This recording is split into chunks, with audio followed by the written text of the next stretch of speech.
विश्व विजेता चैंपियन बनकर दिखाया।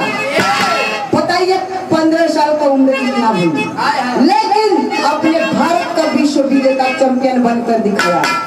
यहाँ 4 लाइन भूमिका में भाव है मास्टर, आधा उठा के एकदम।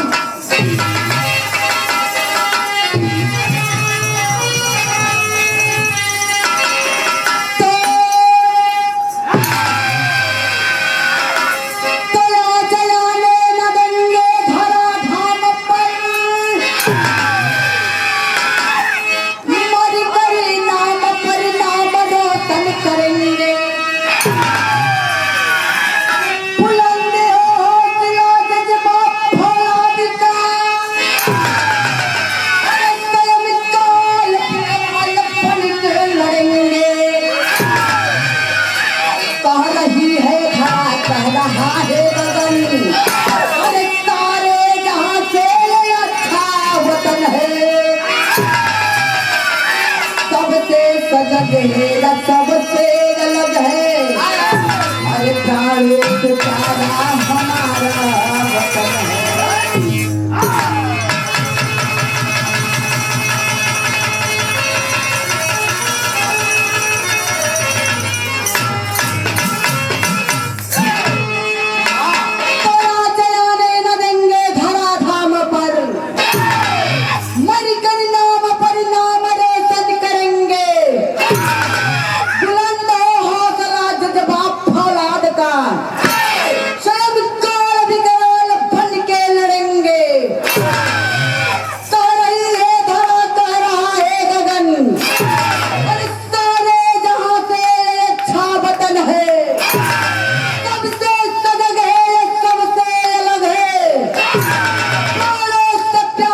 हमारा वतन है।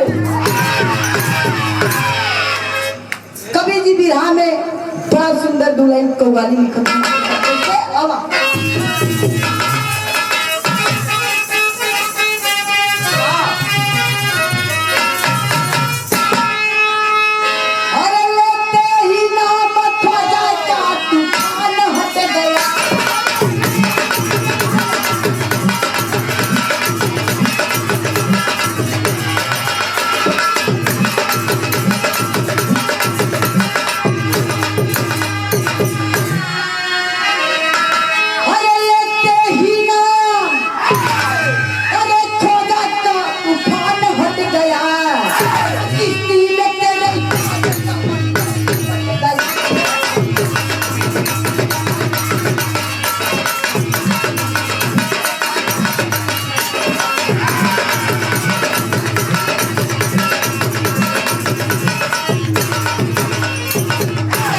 लेकिन कवि जी भाव के लाइन में लिखत हुआ मास्टर सबका धक्के में रह कहीं 5 मिनट में पूरा कर। अरे चंडाल चटक जाले सिंह के दहाड़ से,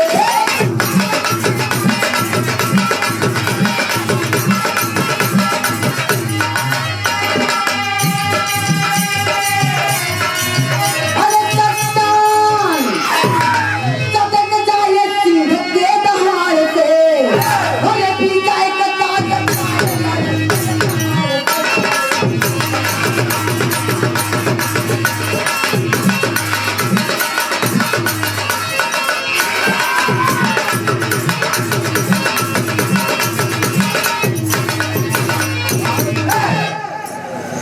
यह जो हरी लाइन बात जब आपस में समय से बाबूजी समय से ठीक है नहीं, अगर ज्यादा हो तो हम बैठ भी जा सकेला, कैसे कि पूरा हो चुका। बैठ जाइए, ये मत इसको पूरा। देखिए आप लोग हमारे भगवान हैं, आप लोग जो कहेंगे वही हम करेंगे। अगर आप लोग का आदेश रहेगा तो बैठ जाइए। देखिए जब स्वर्गीय बुल्लू गुरु और स्वर्गीय रामदेव गुरु जी में जब आपस में बिरहा होखे, जब चापी चप्पा होखे, तो बुल्लू गुरु जी गाँव मास्टर साहब कैसे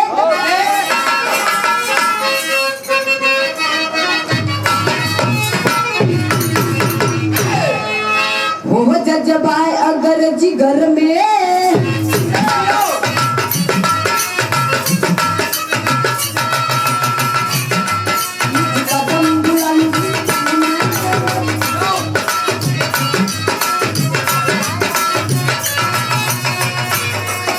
इतिहास का पन्ना पन्ना स्वागत में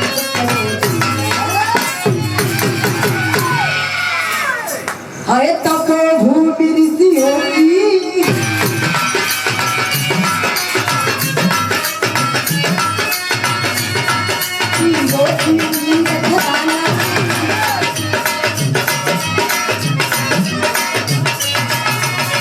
पराधीन था भारत को रोका रहा यही तो बुल्लो गुरु जी गावत है लेकिन स्वर्गीय राम ने गुरु जी कैसे गाँव मारते थे उठा के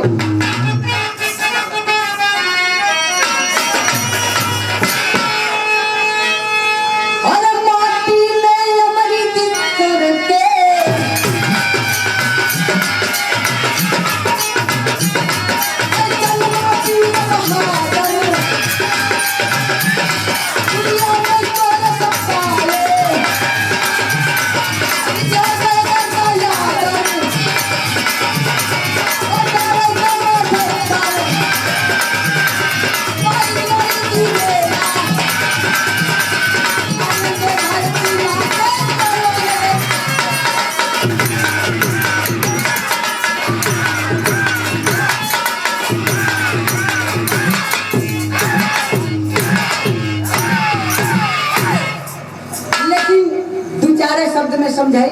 अभी आप लोग समझ लें कि कहाँ के कहानी कैसन हो। चौदह समय हमारा भारत देश गुलाम रहा अंग्रेजन का। अगर हमारे भारत के धरती पर राज करने का काम किया तो मुस्लिम कंट्री के लोगों ने हमारे भारत के धरती पर राज करने का काम किया। फिर उसके बाद 200-250 साल बाद अगर राज करने का काम किया तो अंग्रेजों लोग किया। सन 1818 ईस्वी में 22 मई के बेला में अमृतसर के माटी पर एक नौजवान एक बहादुर पैदा हुआ। तब कवि जी के हमरे बिरहा में पहली गीत लिखे के पढ़ल हमारे साथ कैसे अब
भाव लिखत उनका गुलाम हो।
वो लड़का जब 6 साल का है तब बाबू छोड़ के मर गई, चल गई।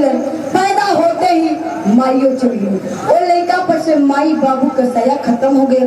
तो भेल का यहाँ अंतरा में लिखा गया मास्टर साहब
देखते हुए मात्र 2 मिनट। यहाँ पापड़ तलाई हवा मास्टर साहब सब काट के डायरेक्ट।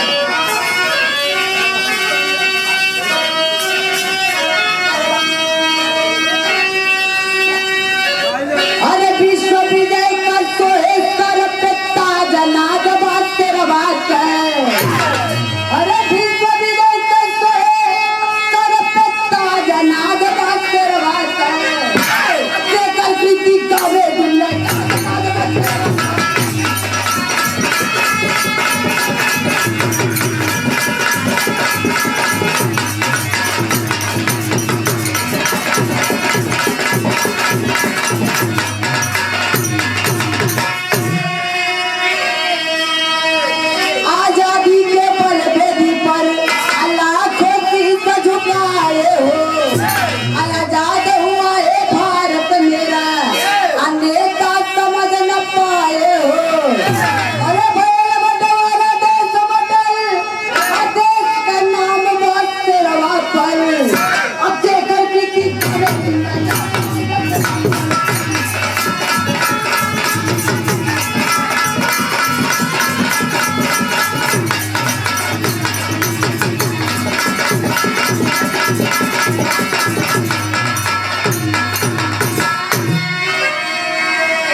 समाज हमारा देश बट गया बाबूजी। आधा के लाइन में बतावल गए मास्टर साहब झटके में।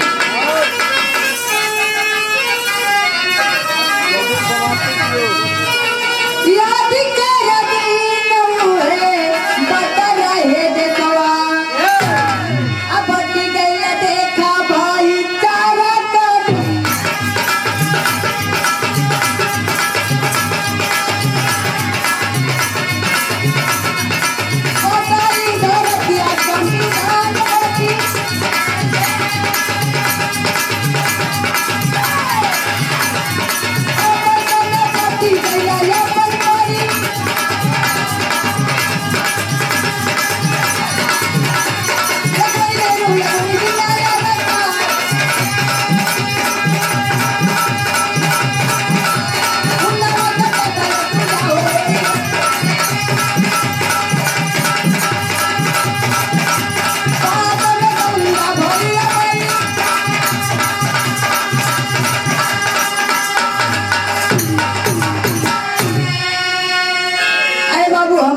हमारा शबान बट गया और अंत में नतीजा निकला का आखिर में बताओ नहीं का।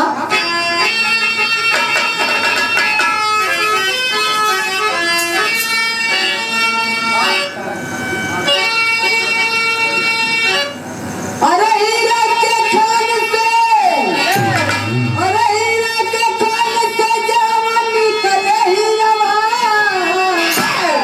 अरे तब वाले दुनिया में ये बर्बाद भारत तेरा बा।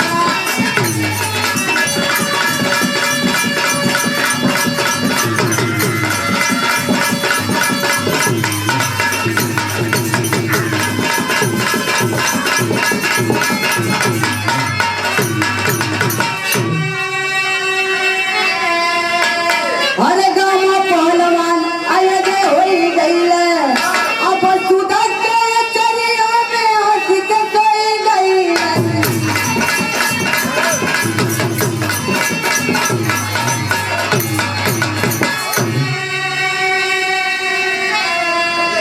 अपने हाथ लिखल अपने तकदीरवा।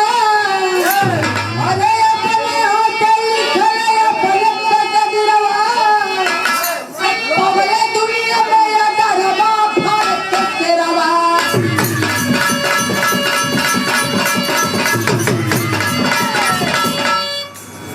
आदरणीय हमारे गार्जियन हो गया बाबूजी खत्म। आदरणीय हमारे गार्जियन स्वरूप राम सजीवन भैया इनकर बेटवा हमरे देवालाल भैया में हारमोनिया बजावे भैया के तरफ से 51 रुपये का आशीर्वाद भैया के प्राण। अच्छा पे बोले गुरु बिहारी गुरु गए गुरु राम मोरे बा।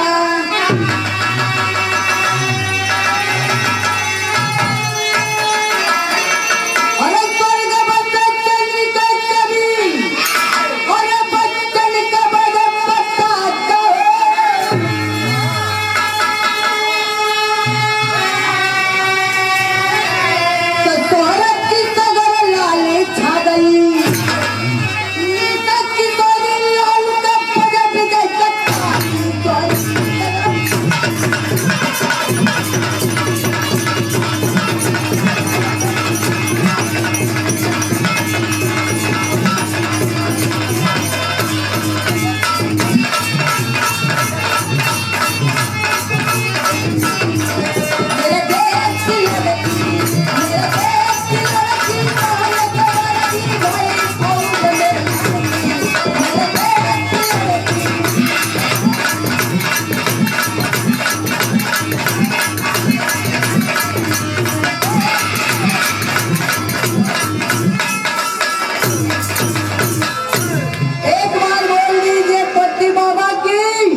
नारियों